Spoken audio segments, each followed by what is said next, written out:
Welcome back to Fempreneur Diaries, where we dive into journeys of women who are breaking barriers, redefining industries, and proving that success isn't just a destination, it's a journey. Today's guest is someone I genuinely feel honored to host. She's not just a change maker, she's the reason other change makers exist. You know those women who walk into a room and you feel their energy even before they can speak? That's Zeel Shah, a criminal lawyer, co founder of Sahay, and the ultimate women's champion. Through her NGO, she's empowering women from the ground up, be it through education, entrepreneurship, or emotional support. Think free, vocational training, mental wellness programs, scholarships, community building, and actually impacting lives. Ms. Zeel, welcome to Fempreneur Diaries. Oh my god, this is like for the first time. I think somebody has managed to actually introduce me so well, and I think I'm really elated to know so many things about myself. Which thank you so much for having me, and I think I'm a little overwhelmed when I was listening to it. I was like, oh, this little girl is introducing me so nicely. No, but Thank I you for am having honored to me. have you here. Thank you. So I want to start at the very basics. Let's start when you started, Mhm. and you started as a lawyer, and then you transitioned into someone who's impacting lives. How does that go? How does you being a lawyer transition into someone who's helping other women or starting an NGO? Sure. So I think when I wanted to become a lawyer, I knew the reason. Yeah. So there was a little girl in the high school, and she thought that she wants to be changed through the legal side to stop the rape victims to go to different doors and knock it, because there are women like me who would be already ready to give them free legal aid. That was the intention when I gave CLAT and then appeared for law exam, and then I got into law school. But then eventually when you do different internships, and lawyer is a social, it's more, it's a tool. Law is a tool through which you actually become the change, right?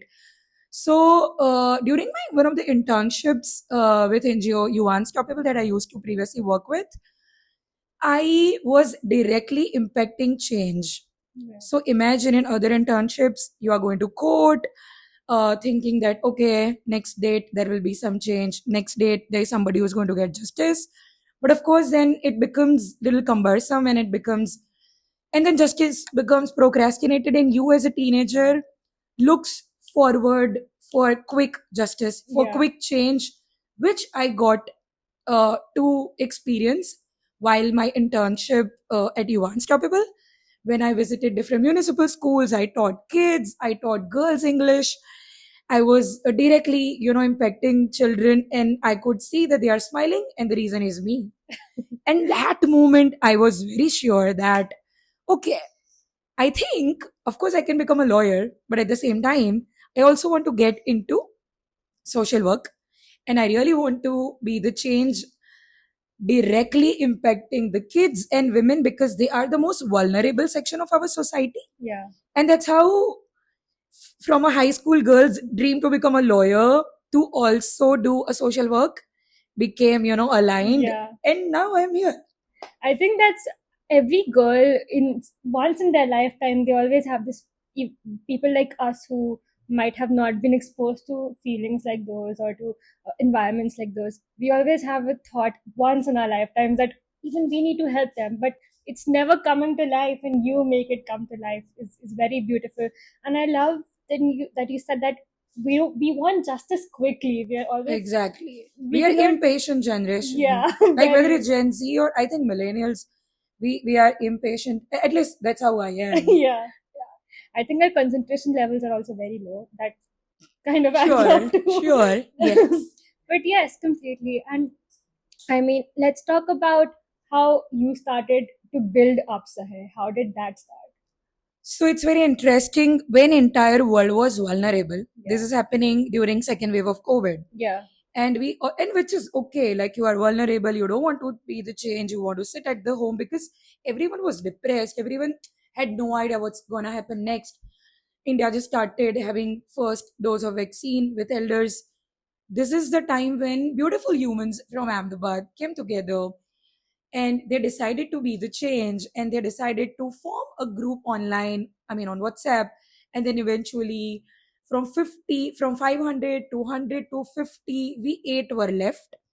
And this is the time when my husband Prayagraj and I got to know that the rural part of Gujarat were affected a lot once the urban started healing.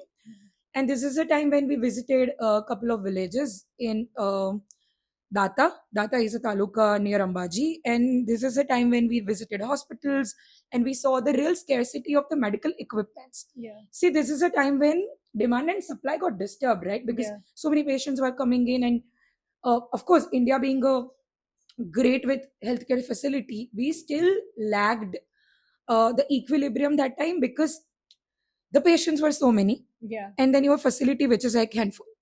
So this is a time I think many Samaritans like my husband and I and the entire Sahai group, Yeah. we came to rescue and we raised a fund.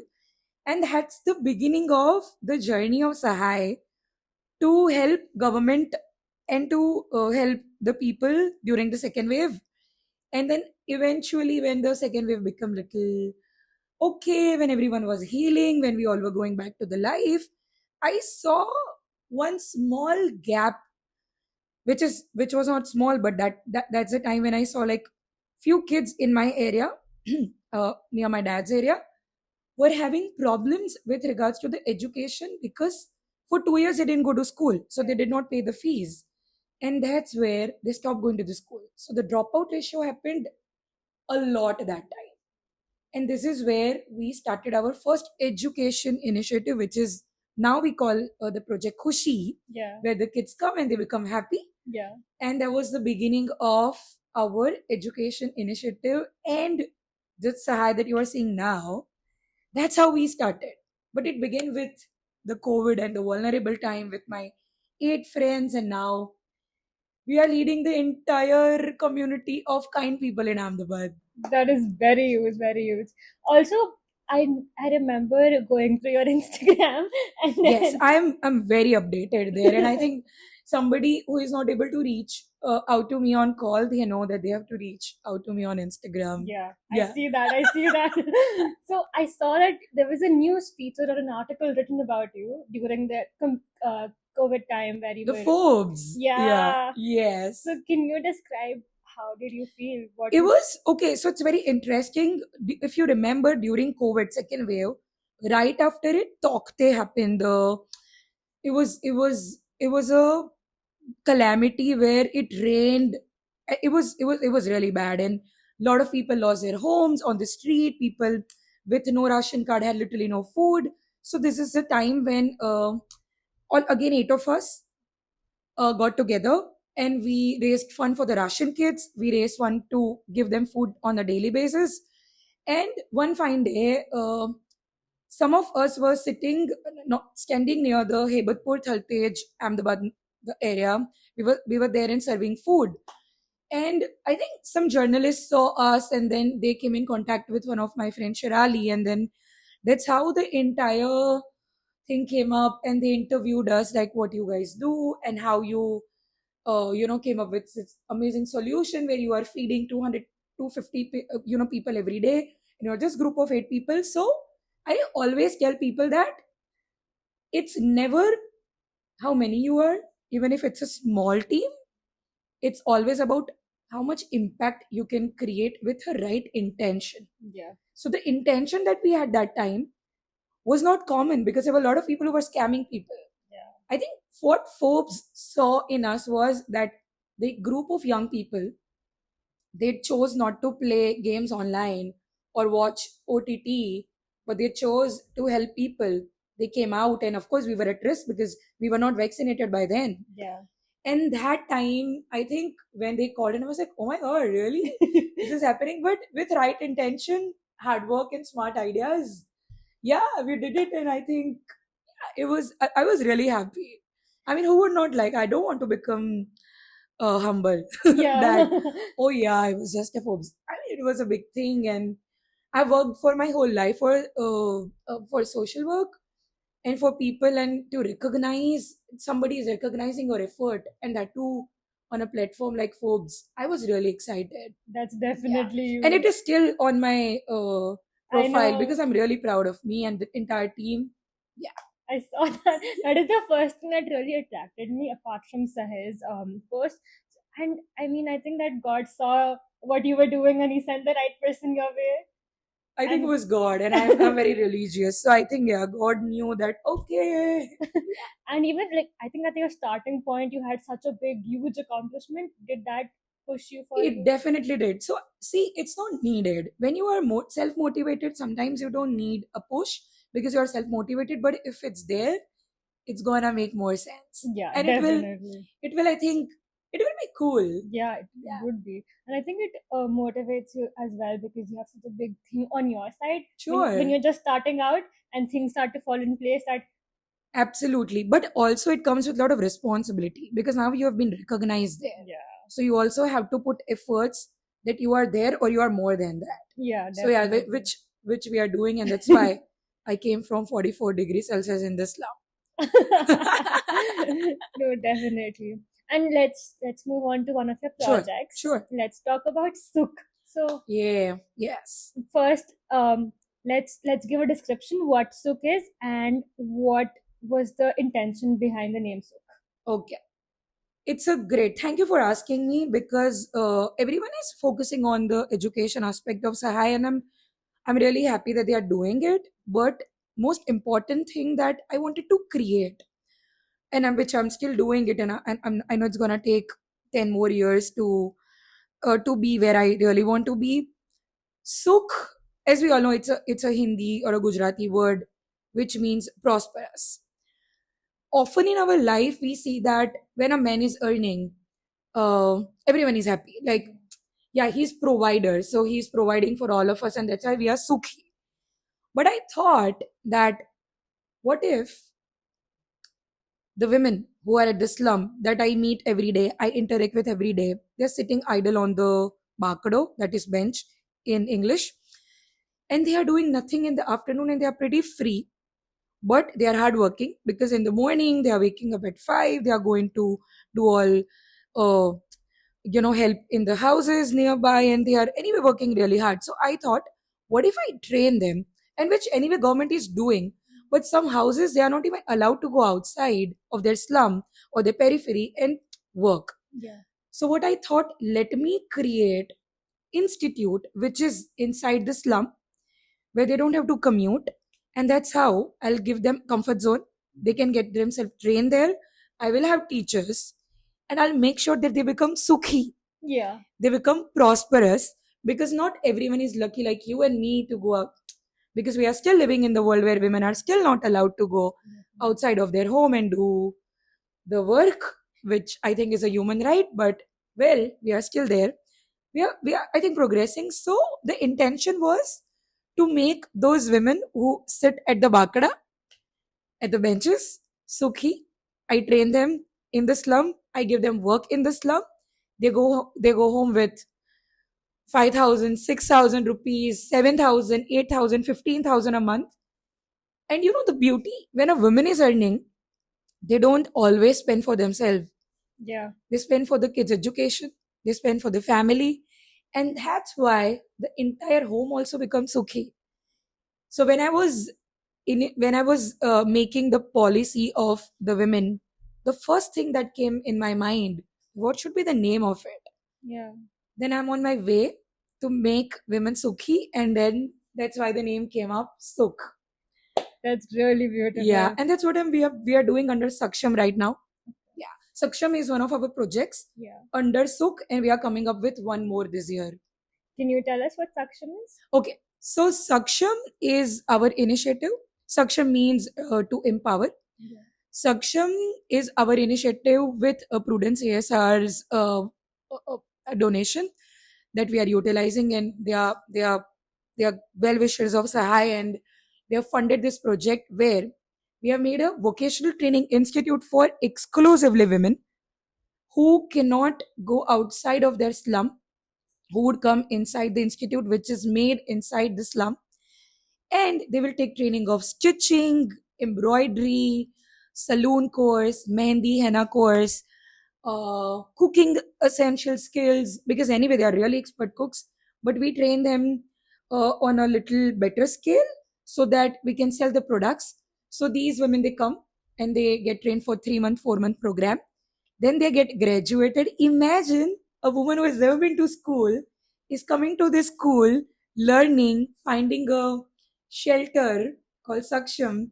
They are making and they are calling that shelter home, and they are empowering themselves, and they are going to earn money, and they are so excited. So Saksham is home for the women Yeah, who usually don't find home in their own homes. agree. So Yeah. that's Saksham. I think that when a woman has that feeling of I am starting something, or if I am graduating, that pride. I mean, it's completely different. It's crazy. Like if you observe our graduation ceremonies, we have our two batches have already graduated. Okay. They get ready. They put henna. They put Mograni garland in their hand in their hair, and it's so beautiful to see that because they're excited. And when we give them certificate, they will come with phones that please ek hamara sathe photo padhavan, and it's just so beautiful to see because usually they send their kids school. Yeah. And one of I'll tell a story. One of women, I don't want to name her. I mean, someday you never know. She is sitting here and you are taking her Yeah. podcast because she deserves that. Her daughter is in school, and she tells me the story that, do you know, when I send her to school, I feel that okay, my daughter one day will become a good businesswoman, or she'll become a doctor, or she'll become a lawyer. But the day I started coming to Saksham, I also feel that I'm going to school and I am also going to be still something. Yeah. So age is not a barrier. So women Definitely. of any strata, economical strata or age, whether it's billionaire, millionaire, middle class, middle class, need to understand that we do not have to see how old we are, because if a woman in the slum is 40-year-old who faces domestic violence on a day-to-day basis, who has 5 kids, who has a lot to do at home, and still coming and learning skills at the Sahai. And right now she's employed with us as well. If she can think that she can become an entrepreneur, then we all can become an entrepreneur, because that's a thought process. So I think all the women at Saksham are really inspiring. Definitely. So that's Saksham, yeah. Was there any time when, since you asked women to come over and then you tell them that you're going to teach them whatever skills that they require, Mhm. was there a point where a woman came up to you and she was reluctant to come, or she was hesitating? Because Absolutely. I think that people at that level have a very different mindset than us. We'll be ready to do any skill that Sure. gets our way. Yeah. But then when you ask people of that strata to come or to learn, they might feel awkward at sometimes because that's very new to them, or sometimes when their husbands or their houses would not allow them to come. Was there a case? It's still happening. It happens every day. It happens every time when we have to start a new batch. And Kesha, my director of Sahai, and I, we were discussing that when we are doing so much, why they are not coming. But one thing as a social entrepreneur, I've realized over a period of time is that you have to understand that you are not doing something for them. Yeah. Remember like that. Yeah. Think that this is what your idea was. Yeah. You have to pitch them. If they are coming, good. If they are not coming, it's okay. You can't help, because as you said, they come from the set of mentality where women are still supposed to be inside the home, Yeah. and maximum they can go to the bungalows and apartments nearby and do jhadu pocha, Yeah. and that's it. Because they think if she starts to earn more than husband, because that's really possible, because if you learn a set of skill in India, it's easier for you to earn 1 lakh 2 lakh in a month. Yeah. Like the biggest example is Pubby Ben. If you know Pubby Ben, Pubby Ben, we asked Pubby Ben to inaugurate Saksham because Pubby Ben is a entrepreneur from Kutch. She makes these beautiful bags, and you won't believe right now, uh, she does all international exhibitions, and her bags are selling on all platforms. And I think Narendra Modi also gave her embroidery bag to somebody internationally. So not everyone is brave like Puppy Ben to come out of this social structure. And also Puppy Ben's husband helped her. Yeah. But not every husband in the slum are as forward as I hope Puppy Ben is listening to this or Puppy Ben's son. But not everyone is as supportive as Puppy Ben's husband or the family. So these women, they go through these problems every day. Yeah. So it's always impossible. I used to be really sad, and I'm okay. I don't want to show you all green things, but yeah, that happens on a daily basis, and it's just not at the slum level. I think this thing is everywhere. Yeah. On all the, whether it's 6 BHK bungalow or a 4 BHK apartment or a slum home, this mentality is everywhere. Yeah. But it's how you come up and how you explain to family that really. So my women, they know. I think they're really good at mediation and arbitration skills, and they convince their husbands, and then they come for a few hours. But yeah, it's not always a great and welcoming aspect for us. And you have talked about domestic violence, right? So I wanted to ask, for example, let's say a woman comes and she joins your program, and then, because of some reasons, or her husband stops her to go, or, she's not able to come. Yeah. How do you deal with that? How do you, put out a helping hand, or like, do you support her emotionally? How does Sure. that So happen? this is entire my team. I would not want to take the credit because I can't be there every day. Yeah. So Jigna Ben, my admin head at Saksham, all the teachers, Kesha, we have a routine system of tracking their attendance. So if somebody is not coming for a day or two, we understand that. But then if they are not coming for a week, we understand that there has to be some problem. So we call them or we go to their home. Yeah. Any of the team members, we would try to conceal. I mean, we would try to conciliate the matter with the women in the family. One day, we did get success Okay. because one of our trainee, she was going through similar kind of a domestic violence problem, and then the family was not allowing. So this is the moment when I went to meet the brother, and I asked them what's the problem, and then he's like, these are the problems, and she can't just roam after the class. So I made her understand that, see, if he's sending you, which I mean, which is a violation of a human right, because to ask a permission for a basic training is not fair. But I mean, that's how it is. So I asked her that, come for 2 hours and then right after it go home, because it's, if they are allowing for that window, please make sure that you just utilize those 2 hours and then you go back to home. Because then if they will not allow you, then you are not going to be able to attend the training. And that's how we try to conciliate. We try, but we don't get success all the time, Yeah. because then you meet once, you meet twice, maybe 3 times, but then what?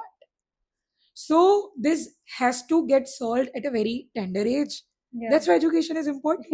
Yeah, definitely. That's why Sahai is doing all other education initiatives as well, so that not all girls have to go through this. Yeah, I but think we do go through it, and it's my team who most of the time look after these issues. We go to their homes, we try to call them at the center also. We try, and we have to do it on a one-on-one, or else you can't do that. Yeah, definitely. So yeah, one-on-one, that's why the grassroots is so important. Yeah, I think that if you change people at a very young age, if you're trying to change the next generation, Yeah, I the think, positive change. I don't want Yeah. to change the entire traditional structure, because even I belong to that, yeah, but the positive change. definitely. And let's talk about what happens when they graduate. Yay, That that's is the- exciting. So my one of my best friends, Saloni, got recently married, and we have our first Mehndi batch coming out of Okay. Saksham, and they all put Mehndi henna at Saloni's wedding. That's it. One of my friends, Vishwam's sister, got married, and all these women, they put Mehndi henna at Vishwam's sister's wedding. And when they got money for the first time, they were so happy, the smile on their face. I still remember that they're like, oh, humne 2000 malya, in English. Oh, we got 2000 rupees. Because imagine, you are out of your training, and first thing you are getting is 2000 rupees because you put henna on 5 women's head. Yeah. So at Sahai, at Saksham, I mean, we try that we just don't want to train them, but we also want to put them in the mainstream employment. So at Saksham, we have a production house where we take orders from different brands. We take orders for to make a chaniya choli. We make orders. We recently made 500 bags, tote bags for Ahmedabad University. And it was so cool. Like all the ladies were like, oh wow, this will go to the university. And I was like, yes. And it was pretty cool. So we have a production team, production house where we employ women who have done course at Sahai, at Saksham, and then we it's like a placement, Yeah. but in-house placement. Yeah. And we also train them to become entrepreneur in their own, like have machine at your home, stitch for your neighbors, stitch for your own self, stitch for your kids. So a lot of women have already started stitching for kids nearby, and the women in the vicinity give them order.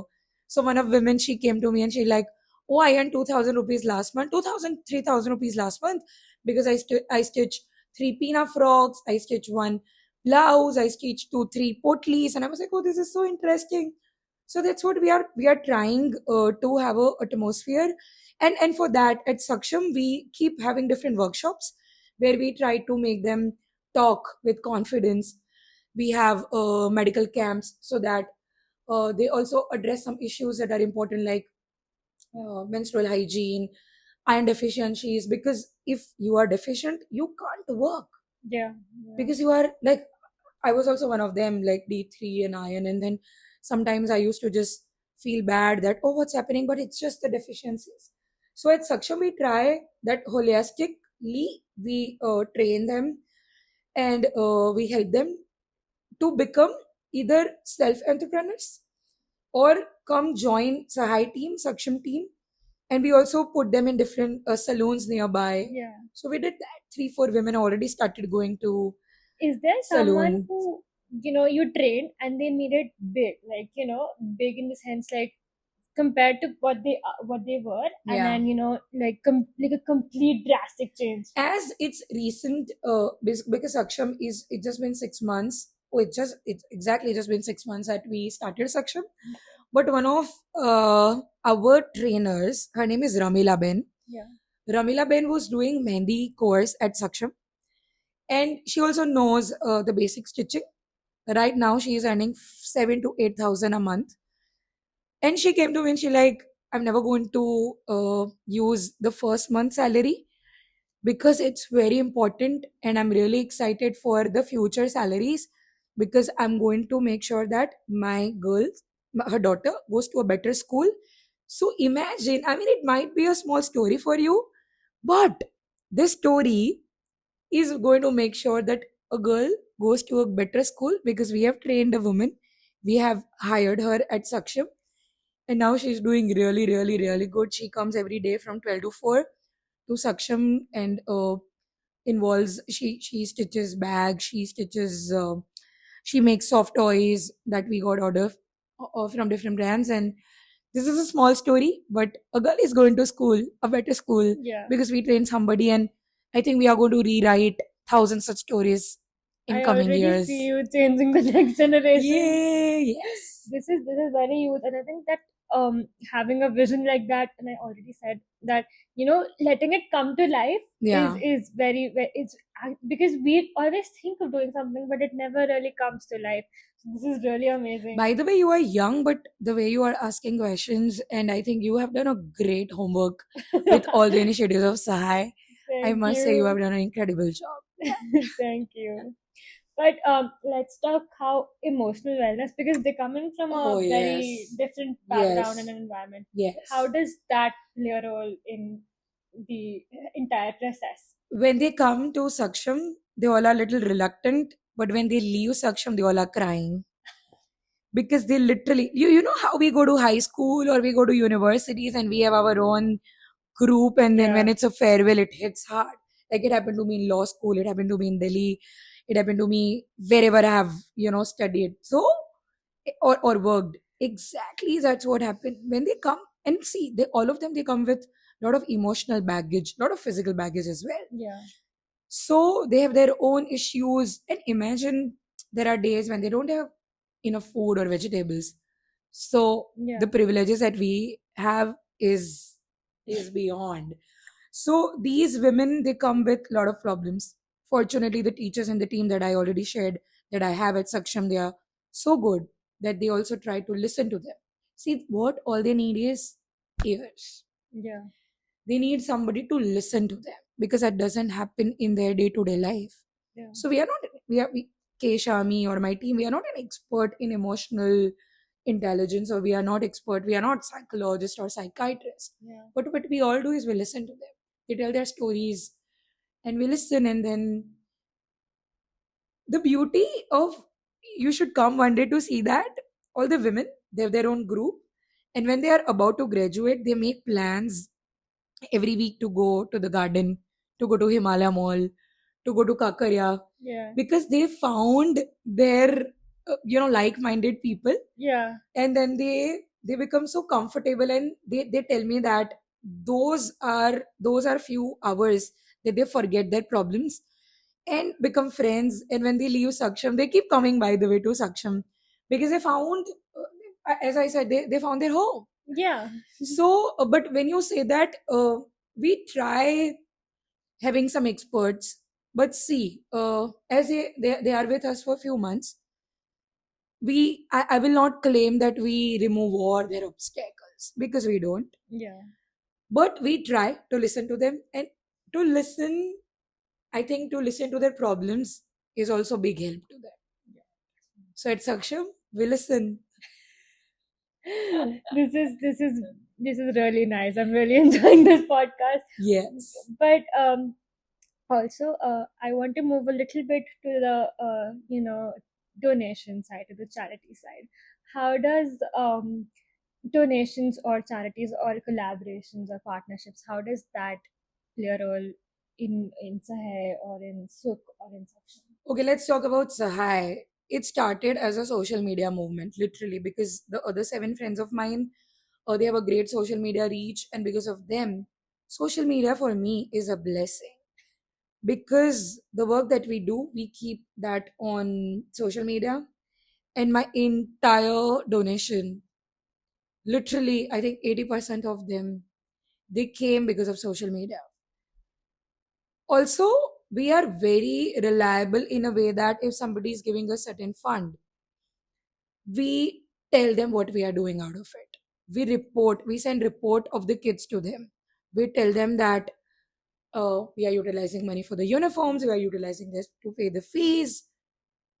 Having said that, it's not easy to attract a lot of donations corporate wise, because we don't have a CSR yet. CSR is a corporate social responsibility, and it's a compulsory 2% of fund donation under Companies Act. But I'm very thankful and grateful to have some wonderful people who are individuals. And I'm not kidding. In India, there are people who are actually waiting to give their part, and they are not supposed to be HNIs only. They can be somebody who's earning also 50,000 or 20,000 also, but they are willing to give 1,000. They're willing to give 15,000 a year. They're willing to give 5 lakhs also. But they are looking for right kind of a platform to give. Yeah. So I would never say that Sahai became like we couldn't do anything because of the lack of fund, because whenever we have intended to do something, we have always received funds because we show them what we do. Yeah. We are reliable, and it's all very transparent. Definitely. So I'm very fortunate, and I know that whatever I've touched, my team has touched, we have always received that. And also in terms of human capital, I just don't want funds or donation all the time. If somebody is an expert, they want to come to Sahai, do the medical camps, do the menstrual hygiene camps, do the sonography of women during the women's day, the breast cancer awareness. So they all are welcome. That's also a donation for me. It's a Yeah. big thing. I mean, it can be donation in kind or it can be donation in cash, and we have always been very blessed with it. So I think I'm one of very few NGOs who claim that जो भी हो रहा है बहुत अच्छा हो रहा है, and it's happening very nice. I think that your work definitely attracts people because your work I mean, when we look at other NGOs, and then when we look at their websites, um, the work that a lot of NGOs do, I mean, everything is mostly similar if you look at it from a broader way. But when you get into the depth of it, and then you see how different NGOs are working, I Yeah. think yours is very unique, and you have like very, very specific I have a causes. great team. I'll quickly share. Like last year, Soham, there's this guy called Soham. He's from Simply Salad, and a great startup that Soham's mother and Soham has done. And I just shared that, like, can we do something similar with kids? Because my kids, they either want to become police, IAS, or they want to become doctor or army, because that's how they have seen, Yeah. that yahi banna hai. But they have none of them, they have thought to become an entrepreneur. And we are talking about Gujarati kids, Yeah. and their parents are selling bananas. They are having vegetable lorry. Then I mean, they are entrepreneurs. I mean, Yeah. it's a small scale, but still. So we did something last summer called entrepreneurship workshop Yeah. with these kids. We had this 15 youngsters who led the team, and they taught kids entrepreneurship. And we did a small Shark Tank kind of a thing, and we had two guests, Maya Shame se Asia, and then Kitchen Therapies, Kamini. These were the two sharks, and the kids from the less privileged background, they presented their ideas, showcased their entrepreneur ship ideas. Like one of them wanted to sell the bamboo brush, some of them wanted to do the online vegetable shop, and they were phenomenal ideas. And I'm so thankful that with such creative ideas, because of my team that I have, we are actually doing really pretty cool things. So entrepreneurship workshop was one of them, I and we can are we are going to do this time, and I think I'm going to need your help as well. definitely. I would love to come. Also, when you talk about kids, just like a quick question, Sure. I want to ask, how does your work with kids, especially with girl children, Child, yeah. yeah, how does that impact them? Has there ever been like a story where you started working with someone at a very young age, and then Mhm. she started to grow up and she turned out to be completely different, and Absolutely. I have an example. Her name is Nirma. She was in fifth when Sahai started looking after her scholarship, and we put her in different school. Ankul. She used to study in the nearby trust school, and then now she studies in Ankul Paldi. So when we started interacting with her, she was low confident and okay, I'll do the homework. She was a studious one, but by the way, she has no parents. She stays with her extended family, and now you see Nirma. She participated in one of the elocution competitions that we arranged this January. And when I looked at her, I'm not kidding, I was so proud because she was speaking with all confidence.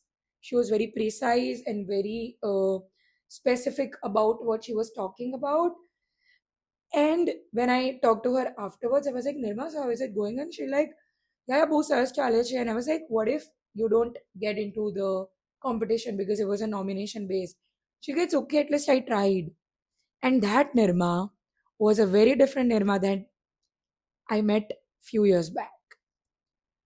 The teachers at Sahai and the local help that I have, Kevin Bhai and Dharmesh Bhai and other volunteers who are from the same slum, they're helping girls like Nirma.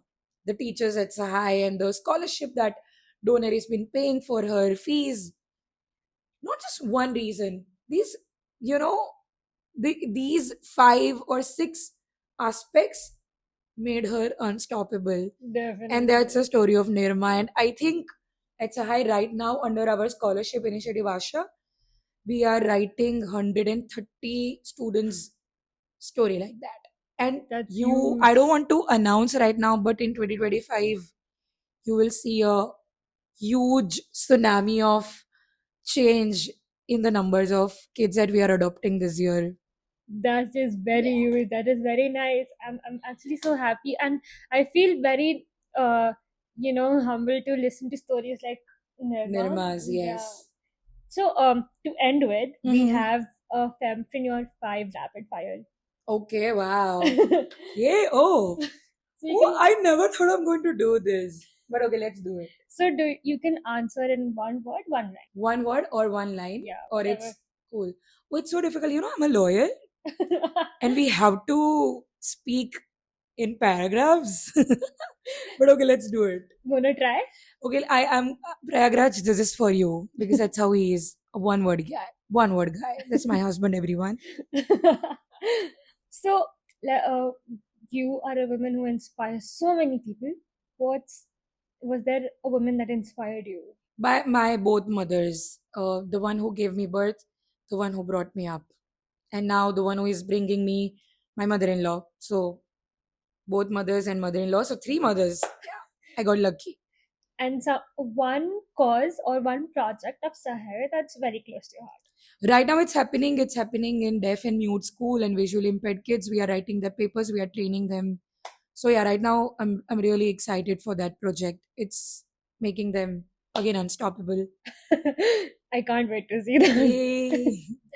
And how do you describe Sahar in one word? Inspiring kindness. Definitely. Yeah. And one word, people who you worked with, or people who you have impacted, would describe you. Wow. Oh, I love praising me, but this is little. I think happy human. Yeah. And unless you are not happy, you can't make people happy. So for that, your cup has to be full first. Definitely. Yeah. And if you were not into Sahai, or if you were not loyal, Mhm. what would you Wow. be? Wow. So I think a 16-year-old girl wanted to become a lawyer. She became. Then what else? Oh, maybe a dancer. Definitely. Yeah, I still have to I think- check that. I think every girl has this one phase where she's like, I want to be a dancer. Yeah, I want to dance. Yeah. Yeah, and I think when I'm free, I'm gonna do that. Yeah, definitely. Yeah, I mean, I can still become a dancer, right? Like, Yeah. I'm not that old yet. And as I said, even if I'm 60, I can still Yeah, learn to do definitely. something. So this is the end of our podcast. Yay! Thank you. The questions were really good Thank because now I think I'm going to start looking for dance classes. you. Sometimes there's a fire you want to create. You want to do change. You want to do something meaningful, uplift others. But the how feels overwhelming. For someone who's got the heart, but maybe not the roadmap yet, and you're still figuring it out, I hope that you like this podcast. And this is Fempreneur Diaries, where ambition wears lip gloss. Keep hustling, keep dreaming.